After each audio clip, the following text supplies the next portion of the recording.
এটা জায়েজ না না জায়েজ এই প্রশ্নে তারা কোনো উত্তর দেন নাই। আপনার কি মনে হয়, আপনি এক লাইনে মন্তব্য করতে পারেন, আপনি তো ভোটার, ভোটার হিসেবে এরকম হলে আপনি কিভাবে চিন্তা করবেন? বাংলাদেশে কথা না রাখার আর কথা পরিবর্তন করে রাজনীতি করা এটা নতুন কিছু। রাজনীতিতে শেষ কথা বলতে কিছু নাই। এইটার বয়স হলো 55 বছর। কেউ এই কথাটার বয়স 55 বছর আগে ছিল? দেশ স্বাধীন হওয়ার পর থেকেই আছে। দেশ স্বাধীন হওয়ার আগে কি শেষ কথা বলে আমি কিছু ছিল? আগে যাবো না, ওইদিকে যাবো না। আমি আমার দেশ স্বাধীন 71 সালে হয়েছে, তারপরে থাকি। মানে শেষ কথা বলতে কিছু নাই। এবং এই শেষ কথার মানে হচ্ছে যখন আপনার যা প্রয়োজন, যা মনে করবেন তা বলতে পারেন। আর ক্ষমতায় যাওয়ার পর যেভাবে বলা যায়, ক্ষমতার বাইরে থেকে ওইভাবে বলা যায় না। যেমন বিগত 16 বছর বলতে পারে নাই, হ্যাঁ, এখন বলতেছে। আবার আজকে তারা ক্ষমতায় গেছে, আজকে এনসিপি বলতে পারবে না, অনেকেই বলতে পারবে না। তবে কিছু না, কিন্তু দেশের সাথে প্রধানমন্ত্রী তো কথা দিয়েছেন যে সবাই কথা বলতে পারবে, হ্যাঁ, সেটা উনি নাগরিক অধিকার রক্ষা করবেন। সেটা তো ঠিকই আছে। আপনি বলার সময় এই যে ডিপ্লোম্যাটিক ভাষা হলো হায়ের মধ্যে না, যে আমরা একটা ভালো ইলেকশন দেখতে চাই, আমরা ইনক্লুসিভ নির্বাচন দেখতে চাই। কোন ডিপ্লোম্যাট না কইছে? কথার কথা বলছি। আসলে কোনটা চায় সেইটা জানে যারা নির্বাচন করে ক্ষমতায় আসবে তারা, আর যারা কথা বলে সে কারণে। তবে কতগুলো জিনিসের সাথে আমার দ্বিমত আছে, দ্বিমত না, আমি একমত হইতেছি তার সাথে। যেমন ধরেন আপনি ধর্মীয় বিষয়ে যে রাজনীতি, কারণ আপনি ধর্মীয় রাজনীতি এই দেশের লোক মানে তারা যেভাবে উপস্থাপন করতেছে সেভাবে চায় না। তারপর তো এগুলো ক্লিয়ার করা দরকার। একবার শরিয়া আইন করবেন নাকি প্রচলিত আইনে চালাবেন দেশ, এগুলা কতগুলো ব্যাপার আছে। তারপরে নারী নিয়ে কথা আছে তাদের ব্যাপারে, এগুলা তারা যদিও পরিষ্কার বলছে আমাদের আমির আমরা বানাবো না। এটা মেনে যদি কেউ আসতে পারে আসুক, না আসলে না। সেটা আমি ভালোভাবে দেখি, তারা ওপেনলি বলেছে, তারা ওপেনলি বলে, বাকি কথা বলে না কেন? এবং জামাত যারা করে তারা এগুলা মেনেই করে। আর আরেকটা জিনিস জামাতের যে জায়গাটা আসা দরকার সেটা হলো জামাতরে নিয়ে কিছু আতঙ্ক আছে, এটা আমার কাছে মনে হয়। কিরকম? এই সেই আতঙ্কটা বলে না, আমি বলছি নির্বাচনের আগেও বলছি। সেটা হলো জামাত আসলে ঘুষ বন্ধ হয়ে যাবে, জামাত আসলে টাকা পাচার হবে না, জামাত আসলে দুর্নীতি বন্ধ হবে। জামাত তো ক্ষমতায় যায় নাই, কথাগুলো আছে। ফলে এটার সাথে যারা সম্পৃক্ত এবং এই বিষয়গুলোকে যারা খুব বেশি ভালোবাসে তারা তাদেরকে চায় না। তারা তাদেরকে চায় না। এবং এটাকে এইটা দিয়ে আর এটার উপরে আবরণটা দেশে খুব সুন্দর, তারা নারী বিদ্বেষী। অথচ তারা নারী বিদ্বেষী ঠিক আছে বলতেছে সবাই, কিন্তু আমি তার ক্ষমতা এখনো দেখি নাই, 1 নম্বর। 2 নম্বর, আমরা প্রগতিশীল সবাই 53 বছর ধরে দেশ চালাচ্ছি, 54 বছর ধরে। এ পর্যন্ত কিন্তু কোনো নারী আইজিপি পাই নেই, নারী সেনাপতি পাই নেই, নারী চিফ জাস্টিস পাই নাই, কথার কথা বলছি। আবার জাহাঙ্গীরনগর বিশ্ববিদ্যালয়ে ধর্ষণ সেঞ্চুরি যখন হয়েছিল তখন জামাত ক্ষমতায় ছিল না, প্রগতিশীল আওয়ামী লীগ ক্ষমতায় ছিল। আমি এটা তার ডিফেন্স দিচ্ছি না, আমি বলছি লজিক্যালি। বাট জামাতের যে আইডিওলজি তার থেকে তাদের কিছু জিনিস চেঞ্জ করতে হবে, কারণ মানুষ এগুলো চায় না। যেমন ধরেন ধরা যাক দুর্নীতিরে ভয় পায় বা ঘুষে ভয় পায়, তাদের আশ্বস্ত করতে হবে আমরা অতীত নিয়ে ঘাটবো না, আমরা আসার পর যদি দুর্নীতি করে আমরা সেটা দেখবো। কিন্তু পুরনো কিছু দুর্নীতির বিচার হওয়া উচিত না, না, যে না, ব্যাংক হওয়া ট্যাঙ্ক উচিত, লুট করে হওয়া উচিত, ওগুলো হয় না। লোকজন পালিয়ে আমি গেছে। একটা কথা বলি, এগুলো একটা রাজনৈতিক স্ট্যান্ড নিতে বসে বসে দেখেন না কি বিচার হয়। আপনি দেখেন না, আমার শুনে আমার কাছে না গল্প ভালো লাগে না। আপনি বলবেন যে আমরা অতীতে সেটাই তো লোকে ভাবে যে জামাত হ্যাঁ। ইসলাম আসলে হবে। না না, কিন্তু ওই যারা আমরা যে টাইম টু টাইম আসি দেখেন না কি হয়। আপনি দেখেন তো ইসলামী ব্যাংক তসরুপ হয়েছে বিচার হয় কিনা, জনতা ব্যাংক তসরুপ হয়েছে বিচার হয় কিনা, কিছুই হবে না। ওই জন্য আমি বলতেছি এই রাজনীতি ওই যে শেষ কথা বলতে কিছু নাই। আর এরা মনে করে, জামাত মনে করে যে আমাদের এই জায়গাটায় থাকতে হবে, এই ধর্ম নিয়ে থাকতে হবে। বাট ধর্মীয় রাজনীতিটা এখানে চলবে না। আরেকটা কথা বারবার আসে যে 71-এর যে অপকর্ম, সেটার জন্য তাদের ক্ষমা চাইতে হবে। এটা তাদের ক্লিয়ার করা উচিত। কারণ ক্লিয়ার করা উচিত এই, নাম্বার 1, তুমি অপরাধ করছো কিনা, ক্ষমা চাইছো কিনা। নাম্বার 2, আমরা কিন্তু এই আমাদের লাইফ টাইমেই দেখছি যুদ্ধ অপরাধীদের বিচারও হয়েছে। তো যুদ্ধ অপরাধীদের বিচার যদি হয়ে থাকে তাইলে সেটা ইনকমপ্লিট ছিল না কমপ্লিট ছিল, এই প্রশ্নগুলো আসে। সুতরাং বিচার হয়ে থাকলে আর কথা আসে কেন? আর তোমরা যদি মনে করো ক্ষমা চাইয়া রাজনীতি সুস্থ করবা চাওয়া উচিত, তাই আমি মনে করি তাতে তোমার লাভ হয়। তুমি যদি রাজনীতিটার ভিতরে সম্পৃক্ত হইতে পারো সর্বস্তরে, তাহলে সেগুলো তাদের করা উচিত, কিংবা তাদের ভালো করে রিভিউ করা উচিত, চিন্তা করা উচিত। জামাতের আমির তিনি ফুল দিতে গেলেন এবং তিনি একটি প্রশ্নের উত্তরে এটাও বলেছেন যে এটি আসলে বিরোধী দলের নেতা হিসেবে একটা রাষ্ট্রীয় প্রোটোকল। তিনি আবার এই দিনটিকে বলেছেন এটি একটি পবিত্র দিন, বলেছেন যে এই পবিত্র দিন উল্টাপাল্টা প্রশ্ন না করতে, কেননা তাকে সাংবাদিকরা প্রশ্ন করেছিলেন যে এই কাজটি তারা না জায়েজ মনে করতেন, এটাকে এখন জায়েজ হলো কিনা। তখন তিনি বলেছেন যে পবিত্র দিনে এইসব প্রশ্ন না করতে। আপনার কাছে জানতে চাই যে জামাতকে আসলে আপনার কি মনে হয় যে এই গণতান্ত্রিক রাজনীতির যে চাপ, মধ্যপন্থায় চলে আসার প্রগতিশীলতার যে চাপ, সেইটা নিতে না পেরে মধ্যপথে চলে আসলো এবং তারা ফুল দিল, তারা চাইছে নিজেদেরকে প্রগতিশীল বলে প্রমাণ করতে? জি, তুষার ভাই আপনাকে ধন্যবাদ জানাচ্ছি এবং আমার সঙ্গে রাজ্জাকি ভাই আলোচনায় আছেন এবং যারা শুনছেন সবার জন্য শুভেচ্ছা রইল। জামায়াত ইসলামী তো নামের মধ্যে ইসলাম থাকায় এরা বেসিক্যালি রাজনৈতিক সংগঠন হয়ে ওঠেনি। তারা সবসময় একটা ধর্মীয় সংগঠনই আকারে এটা ছিল, কিন্তু কোনো না কোনোভাবে এই দলের অনেকে রিয়ালাইজ করেছে যে এই দলটা আসলে মুক্তিযুদ্ধের যে নেতিবাচক ভূমিকা, যুদ্ধ অপরাধের অভিযোগ, মুক্তিযুদ্ধে যে ধর্ষণের অভিযোগ সহ নানাবিধ অভিযোগ এই দলটির বিরুদ্ধে আছে, সেইখান থেকে ক্ষমা চেয়ে নতুন ধারার একটা রাজনীতি শুরু করুক এবং ধর্মভিত্তিক রাজনীতি থেকে বেরিয়ে আসুক। এইটা চেয়ে কেউ কেউ এই দলের সঙ্গে পেরে না উঠে দল থেকে চলেও গেছে এবং নতুন দল করেছে। কিন্তু এর পরেও এই দলটিতে এই আমির এবং এই এখন সাধারণ সম্পাদক যিনি মিয়া গোলাম পরওয়ার সেক্রেটারি, তো এদের দুজনের যেহেতু অতীত ছাত্র জীবনের রাজনীতি, প্রগতিশীল ভিন্ন ধারার রাজনীতি করে আসা, এরা বোধহয় একটু চিন্তা করছিলেন যে এই ধর্মভিত্তিক সংগঠন থেকে বেরিয়ে রাজনৈতিক সংগঠনে রূপান্তর করা যায় কিনা। তার চেষ্টা হিসেবে তারা এইবার হিন্দু এক ভদ্রলোককে প্রার্থী পর্যন্ত করেছে এবং কিছু কথা বলেছে। কিন্তু এই দোটানার মধ্যে থেকে এখন একটা অবস্থা এমন হয়েছে, না ধর্মভিত্তিক না রাজনৈতিক, এবং মনে ধারণ করে ধর্মভিত্তিক আর প্রকাশ করতে চায় রাজনৈতিক। এটা করে আবার কেউ কেউ বলেন এটা মুনাফিকের পর্যায়ে পড়ে। কারণ হচ্ছে তিনি ভেতরে এক বাহিরে আর এক। এইবার ফুল দিতে আসার পরে যে প্রশ্নের সম্মুখীন হয়েছেন, প্রথমত যে আপনারা তো 54 বছর দেননি, 54 বছর পরে এইবার কেন এলেন? বলছেন রাষ্ট্রীয় আচার।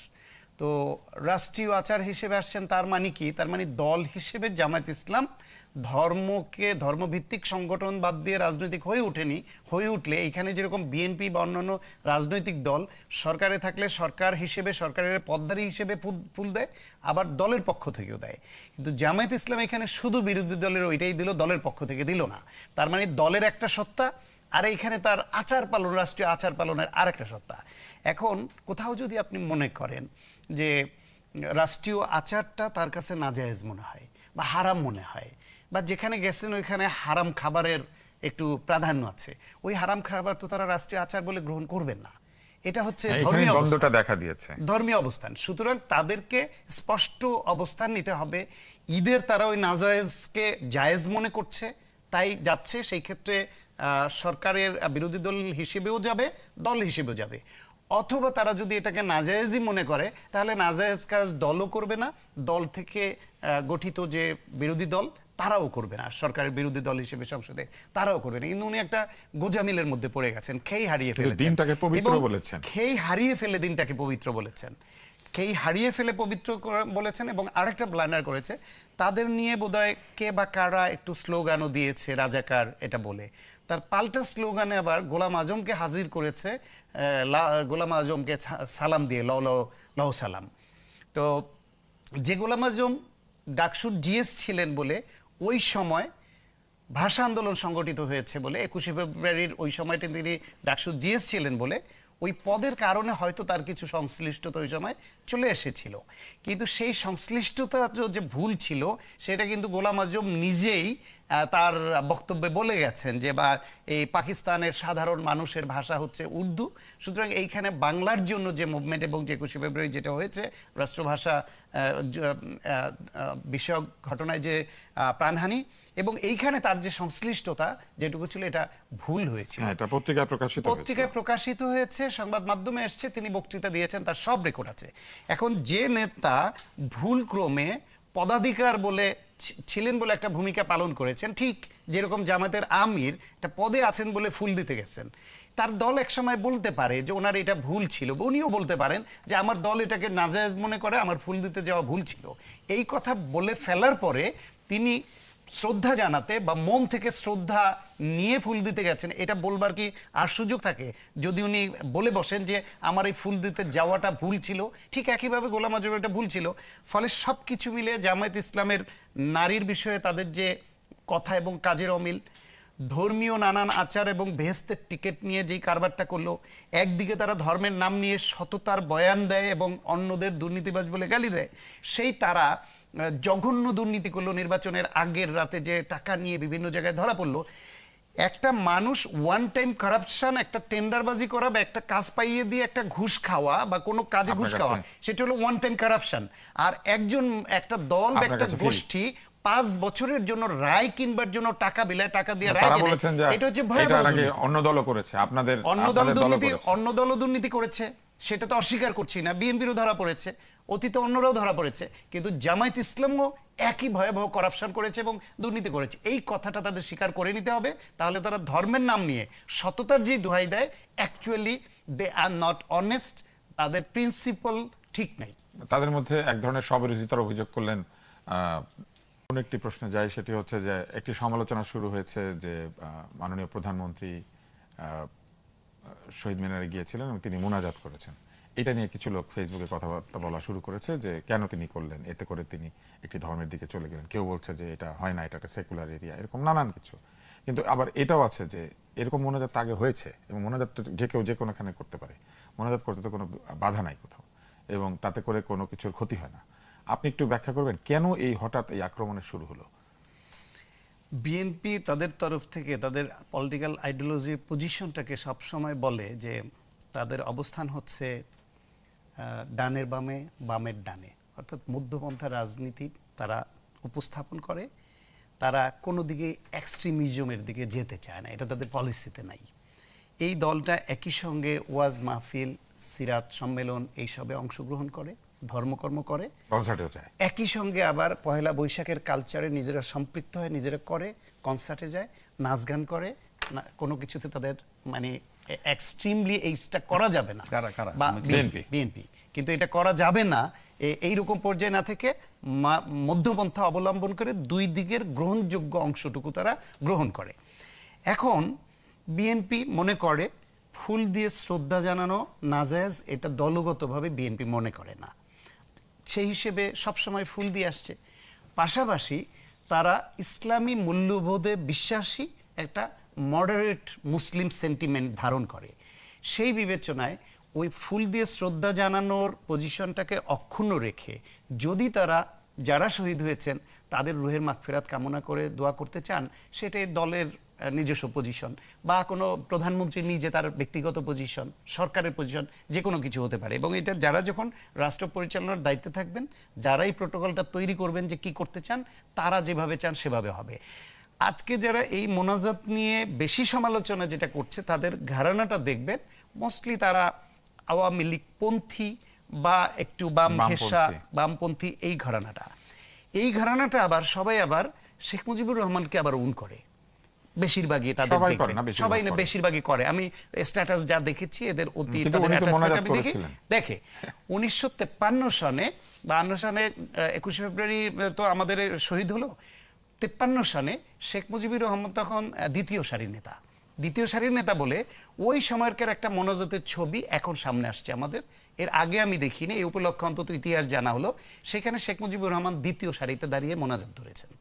আবার সেই শেখ মুজিবুর রহমান 1972 সনে এসে তখন বাংলাদেশের প্রথম সারির নেতা, উনি আবার প্রথম সারিতে দাঁড়িয়েও আবার মোনাজাত ধরেছেন। তাহলে যারা আজকে এই গালমন্দটা করেন, তারা কি তাদের ওই নেতাকে, যারা শেখ মুজিবুর রহমানকে ধারণ করেন, তাকেও নিন্দা করেছেন কোনোদিন বা করবেন এখন? সুতরাং এটা তার অবস্থান। তার সময় মনে হয়েছে যে ইসলামী মূল্যবোধ অনুসারে আমি ফুলও দেব, তাদের প্রতি শ্রদ্ধাও জানাবো, মিনার বানাবো, আবার আমি দোয়াও করব। ঠিক একইভাবে তারেক রহমান প্রধানমন্ত্রী হিসেবে তিনি যদি এটা মনে করেন, এটা তার অবস্থান। এতে কেউ পছন্দ করতে পারে, অপছন্দ করতে পারে। শেখ মুজিবুর রহমানের ওইটাও তৎকালীন বা আমরা সবাই যে পছন্দ করেছে তা তো না, কিন্তু এতে কোনো জাত চলে গেল, ওইটা কবরস্থান হয়ে গেল, সেই রকম বলে যে প্রচারণাটা চলছে, এটাও তো ঠিক, এটা কবরস্থান হয় নাই, কিন্তু বড় বড় মানুষদের শেষ শ্রদ্ধা জানানোর স্থান হিসেবে সেখানেই তো আবার লাশ নিয়ে যাওয়ার একটা প্রতিদ্বন্দ্বিতা হয়। হ্যাঁ, সেটাও হয়। তবে আমি আসলে এই যে ফুল দিয়ে শ্রদ্ধা জানানো আর মোনাজাতের মধ্যে কোনো সাংঘর্ষিক অবস্থান দেখি না। ইসলাম ধর্ম লিবারাল, এইটাকে আমরা কট্টর পন্থায় ধারণ করাই। ফুল দেওয়ার সময় যেটা আল্লাহ তো মনের খবর জানে, আপনি এটা দ্বারা পূজা করছেন কিনা, কোনো বেদী হিসেবে এখানে সমর্পণ করছেন যে শিরক হয়ে যাচ্ছে কিনা, নাকি আপনি শুধু তাদেরকে শ্রদ্ধার উপকরণ হিসেবে, পবিত্র ফুল তো পবিত্রতারও একটা উপলক্ষ, সেই হিসেবে শ্রদ্ধা জানানোর জন্য উপলক্ষ হিসেবে আপনি ফুলকে ব্যবহার করছেন, দিচ্ছেন, এটা শুধু শ্রদ্ধা জানানোর জন্য, এটা পূজা অর্থাৎ না, উদ্দেশ্য কি এটা সেটা হচ্ছে শিরক না, important। সে উদ্দেশ্য মনের খবর আল্লাহ জানে।